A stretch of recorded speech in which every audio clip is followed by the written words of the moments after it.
Ito si Tatay Mang Tomas. Tama kayo ng dinig, Mang Tomas ang pangalan niya. Napansin namin siya habang kumakain kami sa isang kainan.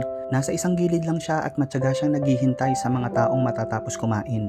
At kapag mayroong natira ay nilalapitan niya ito para kunin at nilalagay niya sa kanyang plastic. Nahabag at naawa naman kami kay Tatay, kaya naman binilhan na lang namin siya ng sarili niyang pagkain.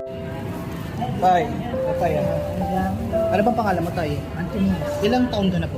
76. 76. Kumain na po kayo, Tay, ha? Huwag niyo na pong eto, baka kasi sumakit yung chin niyo sa pinupulot niyo, ha? Kain ka na, Tay, ha?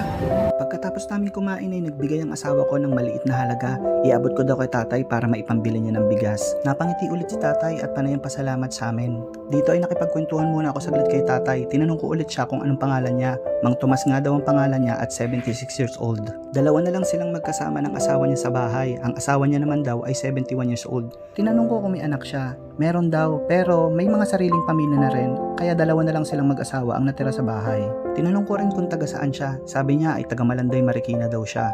Sabi ko, paano ka nakakapunta dito sa SM San Mateo? Nagbabike lang daw siya. Sabi ko, buti kaya mo pang magbike. Sabi niya ay tiyagaan lang daw at kaya naman. Sabi ko naman ay meron namang ibang mga kainan na malapit dun sa Malanday.